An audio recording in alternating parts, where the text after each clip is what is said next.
Hi hello నమస్తే welcome to our channel Telugu రాజ్యం. నేను మీ రామ్. అనంత్ శ్రీరామ్ ప్రముఖ లిరిసిస్ట్. అయితే ఆయన మంచి మంచి పాటలు రాస్తూ ఉంటారు. అయితే నిన్న ఒక ప్రోగ్రాంలో పాల్గొంటూ ఆయన కొన్ని అనుచిత వ్యాఖ్యలు చేయడం జరిగింది. తెలుగు ఫిలిం ఇండస్ట్రీకి సంబంధించే ఆయన ఒక తెలుగువాడిగా, తెలుగు ఫిలిం ఇండస్ట్రీ ఒక ప్రముఖుడిగా ఉంటూనే కల్కి చిత్రానికి సంబంధించి కర్ణుడిని హీరోగా చూపెట్టారు. కర్ణుడు ఒక పెరికివాడు.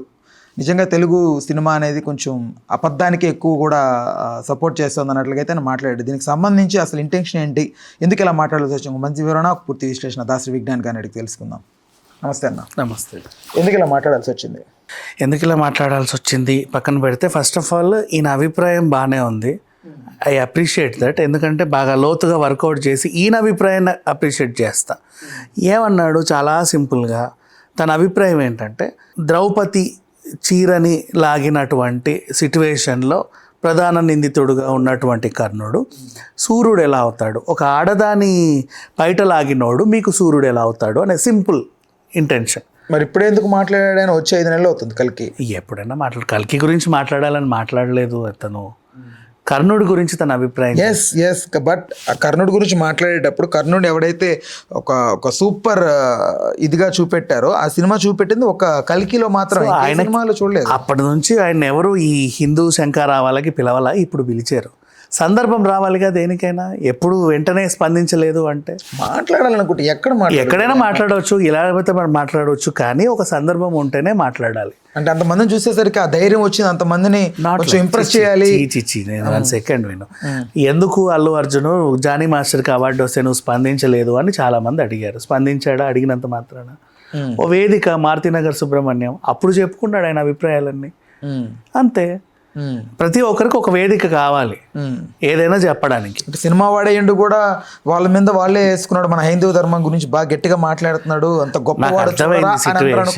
ఎవరు ఎలా ఏడిచినా వాట్ ఎవర్, ఎవరికైనా సరే మాట్లాడడానికి ఒక సందర్భం రావాలి. ఇప్పుడు నేనే ఉన్నాను, కొన్ని ఆన్సర్స్ ఇప్పుడు నేను ఇట్లా చెప్పను, కొన్ని టాపిక్స్. అదే టాపిక్ మీద నేను లైవ్ డిబేట్కి వెళ్ళి నేను నచ్చినట్టు వాగుతా. ఇంకా లైవ్ అది కొన్ని ఉంటాయి. ఎవడో ఒకడికి కొన్ని సందర్భాలు కొన్నిసార్లు రావాలంతే. ఆయనకు కూడా అలా వచ్చింది. వచ్చినప్పుడు మాట్లాడాలనుకున్నాడు.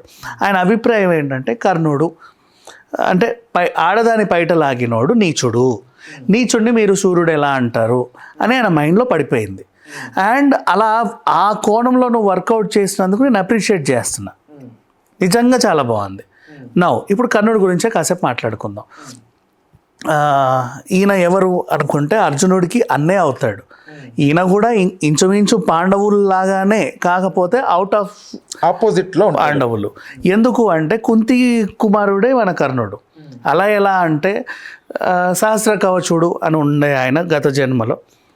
ఆయనకి కొంచెం యాటిట్యూడ్ ఎక్కువ, అందరినీ ఇష్టం ఉన్నట్టు ఇబ్బందులు పెడుతూ ఉంటే అందరూ గగ్గోలు పెట్టేసరికి ఆయన్ని మళ్ళీ పుట్టించాల్సి వచ్చింది సూర్యభగవానుడికి. అంటే సూర్యుడి పుత్రుడు అనుకో. ఎవరికి ఇచ్చాడు? కుంతీదేవికి ఇచ్చారు. కుంతీదేవి నాకు పెళ్ళి కాకుండా నాకెందుకు ఇప్పుడు ఈ సంతానం అనవసరంగా మళ్ళీ లేనిపోని గొడవ అని ఓ డబ్బాలో పెట్టి అలా సాగనంపింది. వెళ్ళి ఎవరికో సుతులకు దొరికాడు. వాళ్ళు నీట్గా పెంచుకున్నారు. ఓ పద్ధతి పాడుగా పెరిగాడు. నేను ఈ విద్య నేర్చుకుంటాను అని వస్తే నువ్వు సుతుడివి, నీకు నేను నేర్పను పో అని చెప్పి గెంటేస్తే పరశురాముడి దగ్గరికి వెళ్ళాడు. అక్కడికి వెళ్ళి అబద్ధం చెప్పి బ్రాహ్మణుడు అని చెప్పి నేర్చుకుంటానంటే ఆయన కూడా పాపం బ్రహ్మాస్త్ర విద్యలన్నీ నేర్పించాడు. మంచిగా నేర్చుకొని చక్కగా చెట్టు కింద గురువుని ఇక్కడ పెట్టి ఆయన హ్యాపీగా పడుకున్నాడు, నా శిష్యుడు అని. ఈయన పడుకుంటే గురువుకి ఇక్కడ ఇంద్రుడికి మండింది ఈ విషయం చూసి. వీడు అబద్ధం చెప్పి ఇలా చేయడం తప్పు పరశురాముడికి వీడి గురించి చెప్పాలి అనిపించి ఏం చేశాడు, పురుగులా మారి ఇక్కడ కుట్టడం మొదలుపెట్టాడు. ఈయనకేమో ఇట్లా అనాలి అంటే గురువు లేస్తాడు. గురువు నిద్ర భంగం కలగకూడదని చెప్పేసి భరించాడు. పాపం లేచి చూశాడు, అరే ఎరా ఎందుకు ఇలా భరించావు, అసలు ఇంతకీ ఎవరు నువ్వు, ఇంతలా భరించావు నువ్వు అంటే, సారీ గురువు గారు, ఐఎమ్ ఎక్స్ట్రీమ్లీ సారీ, నేను పలానా సుతుడిని, మీకు అబద్ధం చెప్పాను. ఆయన ఒక శాపం పెట్టాడు, నువ్వు అనుకున్నప్పుడు నీకు ఈ అస్త్రం పనిచేయదు, అనుకోకపోయినా దానికి నచ్చినప్పుడే అది పనిచేస్తుంది అన్నట్టుగా ఒక శాపం. అది ఆయనకు యుద్ధంలో ఎప్పుడు పనికి వస్తుందో ఎప్పుడు పనికిరాదు ఇక తెలియదు. నెక్స్ట్ ఆ తర్వాత ఇంకో శాపం మళ్ళీ. ఈ నేర్చుకునే టైంలోనే అటేయాలా బాణం ఇటేయాలని ఆలోచించే టైంలో అటో ఇటో వేసేస్తే పోతుందిలే అని లాగేసాడు. అది వెళ్ళి ఒక పాపం గోవుకి ఇక్కడ తగిలింది. అప్పుడు ఆ బ్రాహ్మణుడు వచ్చి, ఆ గోవు తాలూకా ఓనర్ బ్రాహ్మణుడు వచ్చి శాపం పెట్టాడు, యుద్ధం టైంలో నీ వీలు మొత్తం కూరుకుపోతుంది భూమిలో, నీకు అప్పుడు ఇబ్బంది అవుతుంది అని. ఆ శాపం వల్లే కర్ణుడు చచ్చిపోయాడా, ఈ శాపం వల్లే కర్ణుడు చనిపోయాడా, ఇంకో శాపం వల్ల చనిపోయాడా? అందుకే అంటారు కర్ణుడి చావుకి ఇన్ని కారణాలు, అన్న కారణాలు అని. సో ఇలా ఉండింది అది కర్ణుడు. అండ్ నెక్స్ట్ ఇప్పుడు దాన గుణాల్లో ఆయనను మించిన వాళ్ళు లేరు. ఆయనకి ఏంటంటే ఏది ఉన్నా దానం చేసేస్తాడు అవలీలగా. ఎందుకో ఎక్కడి నుంచి వచ్చిందో తెలియదు. అలా చాలా గొప్పోడు అని ఒక ఇది ఉంది. నా ఇప్పుడు ఇక్కడ మళ్ళీ ఇక్కడికి వద్దాం. మన ఎవరైనా అనంత శ్రీరామ్ అర్జునుడి కంటే కర్ణుడు గొప్పవాడా అండి అనేది ఆయన ప్రాబ్లం. అర్జునుడి కంటే కర్ణుడు గొప్పవాడని శ్రీకృష్ణుడే చెప్పాడు ఒక సిచ్యువేషన్లో, మనకు సినిమాలో ఇంకో సిచ్యువేషన్లో చెప్పాడు. అది నువ్వు యాక్సెప్ట్ చేయట్లా ఓకే, కానీ ఈ సిచ్యువేషన్ నువ్వు యాక్సెప్ట్ చేయాలి. అర్జునుడు వచ్చి కృష్ణుడిని అడిగాడు ఏమని, దానం దానం దానం అంటే కర్ణుడు అంటున్నాడు నా పేరు ఎందుకు చెప్పట్లేదు, ప్లీజ్ ప్లీజ్ ప్లీజ్ నా పేరు చెప్పించు అని. ఈయన చెప్పాడు సరే నీకు ఒక టాస్క్ ఇస్తాను, ఆ టాస్క్ నువ్వు కంప్లీట్ చెయ్యి. ఏంటి, అక్కడికి వెళ్ళు, ఆ బంగారు కొండ ఉంది కదా దాన్ని వీళ్ళందరికీ పంచు అన్నాడు. ఈయన ఆనందం తట్టుకోలేక వెళ్ళేసి దాన్ని ముక్కలు ముక్కలు కొట్టి వచ్చినోడికి రండ్రా బాబు అని చెప్పి అందరికి ఇంత ఇచ్చాడు. తరగట్లేదు, వీళ్ళు వస్తానే ఉన్నారు. ఇచ్చి ఇక జాలేప అన్న చేతులు ఎత్తేసాడు. నెక్స్ట్ సరే నువ్వు విసుక్కున్నావు కదా, ఇప్పుడు కర్ణుడిని పిలుస్తా, కర్ణ ఇలా రా, ఈ కొండని వీళ్ళకి పంచు. కర్ణుడు ఏం చేసిండు, ఎవరెవరెవరే ఆ కొండంత మీదే ఎవడికి నచ్చినంత అంత తీసుకోపోండరా అన్నాడు. వాళ్ళు వెళ్ళి తీసేసుకున్నారు. ఇప్పుడు చెప్పాడు అదేంటి ఏంటి తేడా అంటే వాడి మైండ్లో దాని మీద ఆశ లేదు కాబట్టి తీసుకోపోండరా అన్నాడు. నీ మైండ్లో ఎంత కాదనుకోండి, అమ్మో నా బంగారు కొండ నేను అందరికి ఇచ్చేస్తున్నాడు అనే ఫీలింగ్ నీకు ఎక్కడో ఉండిపోయింది కాబట్టి నీకు ఆయాసం వచ్చింది, ఇది వచ్చింది. అందుకే కర్ణుడు గొప్పవాడు దానాల్లో అని శ్రీకృష్ణుడు అర్జునుడికే చెప్పాడు. అది తర్వాత ఈయన మారాడా లేదా అని నాకు తెలియదు పురాణాలు అంతగానో, but this was happened. And now ఇప్పుడు సినిమాలో నీకు చూపించిన సిట్యువేషన్ ఏంటి అంటే అర్జునుడు ముందు రథసారథిగా ఎవరున్నారు, శ్రీకృష్ణుడికి సమస్తమే ఉంది నీకు రథం మీద, జెండా పైన కపిరాజు ఉన్నాడు, ఆంజనేయ స్వామి. ఇంతమంది అంత బలవంతుడు, ఇంతమంది ఉండగా ఆయన తంతే నీది 2 అడుగులు వెనక్కి వెళ్ళింది, నువ్వు దంతా ఆయనది 10 అడుగులు వెళ్ళిందిలే సరే వాట్ ఎవర్. ఆయన ఒకడే ఉన్నాడు, నువ్వు ఇంత బలంతో నువ్వు తంతే ఆయన 10 అడుగులు వెళ్ళడంలో పెద్ద విషయం ఏం లేదు. ఆ ఒక్కడే ఇక్కడ కృష్ణుడిదంతే 2 అడుగులు వెనక్కి వెళ్ళాడు, ఆంజనేయునిదంతే 2 అడుగులు వెనక్కి వెళ్ళినట్టు మనం అందరం ఉండగా నిన్నుదంతే 2 అడుగులు వెనక్కి వెళ్ళాడు. ఆయన బలవంతుడే కదా. మైండ్ ఇదంతా దైవ సంభూతం సంబంధించిన రథం ఇది, ఇన్ని శక్తులు ఉండగా అది ఆయన గొప్పదనం అని చెప్పినట్టుగా సినిమాలో చూపించాడు. నెక్స్ట్ నువ్వు యాక్సెప్ట్ చేస్తావా చెయ్యవా అనేది నీ పర్సనల్, నీ అభిప్రాయాన్ని ఏదైనా చెప్పే హక్కు నీకుంది, వండర్ఫుల్గా చెప్పావు, నిజంగా ఐ అప్రిషియేట్ దట్. ఆడదాన్ని పైట లాగినోడు సూర్యుడు ఎలా అవుతాడు అనేది నీ వాదన, 100% I agree that, hats off. ఇది కూడా బాగుంది. అండ్ నెక్స్ట్ ఇప్పుడు ఆయన దర్శకుడు అభిప్రాయం వేరు. నువ్వు ఆరాధించే రాముడు హీరో, రావణుడు విలన్. శ్రీలంక వాళ్ళకి రావణుడు హీరో, రావణుడే హీరో, వాళ్ళ అభిప్రాయం వాళ్ళది. ఎవరి అభిప్రాయాలను వాళ్ళు యథేచ్ఛగా చెప్పుకుంటూ హ్యాపీగా బతికేస్తున్నారు. వాళ్ళు చెప్పినప్పుడు వినేవాళ్ళు అరే భలే చెప్పాడే అంటున్నాం. ఇక్కడ అనంత శ్రీరామ్ చేసిన అతిపెద్ద తప్పు ఏంటంటే ఇమీడియట్లీ అరెస్ట్ దట్ ఈడియట్. ఎందుకు అంటే చెప్పే ప్రతి లైన్కి మీరందరూ నిమ్మకు నీరెత్తనట్లు ఉంటారా లేక రేసి రెచ్చిపోయి కత్తులు కటాలు పట్టుకొని నరికేస్తారా? మీరందరూ నిమ్మకు నీరెత్తనట్లు ఉంటారా? ఇప్పుడే లేచి చొక్కాలు చించుకొని అందరి మెడలు కొరకేస్తారా? మీరు అందరూ నిమ్మకు నీరెత్తనట్లు లేండి లేండి రెచ్చిపోండి రెచ్చిపోండి. నువ్వెవడివో రెచ్చగొట్టడానికి? అప్పటిదాకా నీ మీద ఉన్న గౌరవం పోలా ప్రేరేపిస్తున్నాడు. నువ్వు బ్రహ్మాండంగా చెప్పావు, నీ ప్రవచనం బాగానే ఉంది, ఎవరి అభిప్రాయం వాళ్ళది. నీ ప్రాబ్లం ఏంటి? సినిమాల్లో కూడా వక్రీకరించారు, సరే యాక్సెప్ట్ దట్. సినిమా వాళ్ళ తరఫున నేను క్షమాపణ నువ్వు చెప్పాల్సిన అవసరం లేదు. నువ్వు ఫీల్ అయ్యావు అది తప్పని, నువ్వు చెప్పు నీ క్షమాపణ అయ్యేదో. నీ అభిప్రాయం నిజంగా నాకు ఇప్పటికీ నచ్చింది. చాలా మంచి పాయింట్ చెప్పాడు కర్ణుడి మీద.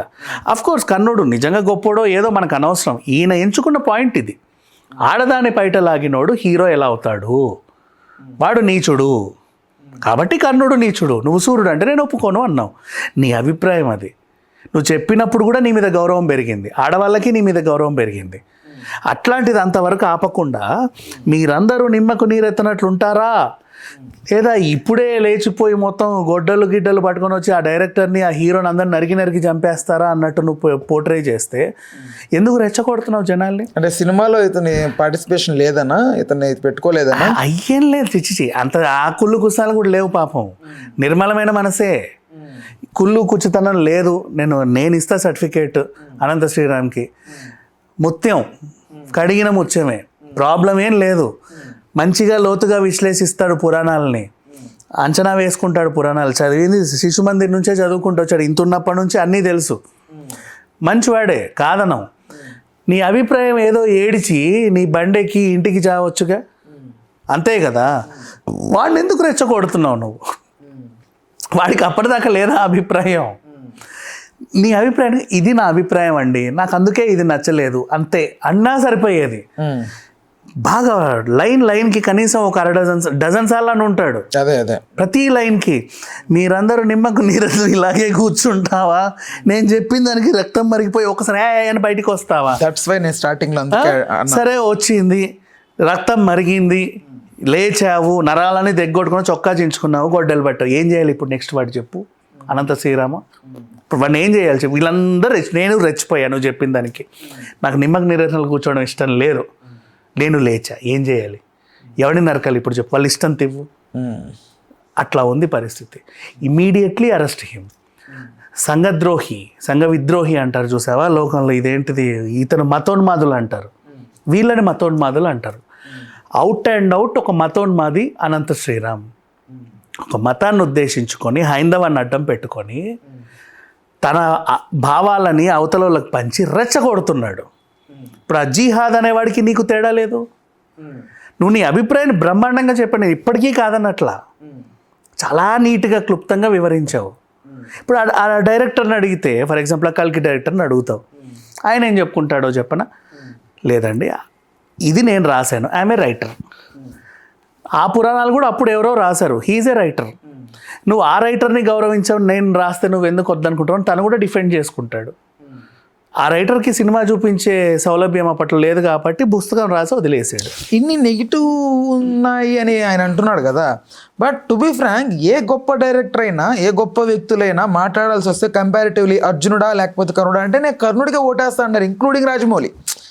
కర్ణుడు, ఐ లైక్ కర్ణుడు క్యారెక్టర్, నాకు బాగా ఇష్టం. జూనియర్ ఎన్టీఆర్ గారు కూడా కర్ణుడు అంటే బాగా ఇష్టం నాకు. అండ్ నెక్స్ట్ సరే, నువ్వు ఇప్పుడు కల్కి సినిమా మీద రెచ్చిపోయావు, చిన్నప్పటి శిశు మందిర్లో చదివావు, నీకు అవన్నీ బాగా ఉన్నాయి, ఐ యాక్సెప్ట్ దట్. దాన వీర సూర కర్ణ అనే టైటిల్ని నువ్వెందుకు అపోజ్ చేయలేదు? దానవీర కర్ణ అంటే చాలు, సూర్యుడు అంటే నేను ఒప్పుకోను అని అన్నావు కదా. దానవీర సూరకర్ణ నీకన్నా ముందే వచ్చి, నువ్వు పుట్టక ముందే వచ్చిందేమో, అనంతరం పుట్టక ముందే వచ్చిందిగా. Then why did you accept that? ఓహో, నువ్వు పుట్టక ముందు జరిగిన తప్పులు అయితే నీకు సంబంధం లేదు, అలాంటప్పుడు నువ్వు పుట్టక ముందు వచ్చిన పురాణాల గురించి కూడా నువ్వు మాట్లాడకూడదు, అంతే. సో ఇది తను చేసింది ఏంటంటే సంఘ విద్రోహ చర్యలకి పాల్పడ్డాడు కాబట్టి అతను ఒక ఉన్మాది, అవుట్ అండ్ అవుట్ ఉన్మాది. ఈ సింగింగ్ షోలో చాలా చక్కగా మాట్లాడతాడు. నాకు ఇష్టమే అనంతశివుడు, నాకు ఇష్టం లేదు అనట్లా. అంటే ఒక చిన్న పిల్లడి మనస్తత్వం, అది ఏ మనస్తత్వము అది షోస్ లో చూసినప్పుడు మనం అబ్జర్వ్ చేసింది. బట్ నిన్న మాట్లాడిన మాటలు, నువ్వు ఒక వచ్చావు, అంతమంది హిందువులు ఉన్నారు, వాళ్ళందరూ ఏదో అంశం మీద మంచి ఇట్లా ఉన్నప్పుడు చక్కగా అందరికి స్లో పాయిజన్ ఎక్కించి not once, not twice, not thrice, కనీసం ఒక 10 సార్లు నువ్వు మేరా అలా కూర్చున్నావు, సిగ్గులేదా, నీకు మరగట్లేదా, నీకు మరగట్లేదు, అందరినీ రెచ్చగొట్టావు. ఈ రెచ్చగొట్టిన వాళ్ళందరూ ఎక్కడికి వెళ్ళాలి, ఏం చేయాలనేది నాకు నెక్స్ట్ అర్థం కాల సిట్యువేషన్ అది. So is very danger to the society. Immediately arrest him, లేదా at least council him. Right.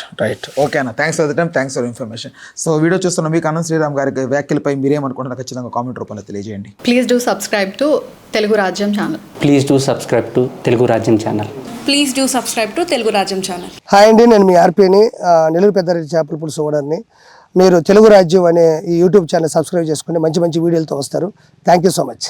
Hi people, I'm Sonakshi Verma and you please watch Telugu Rajam and please subscribe to the channel.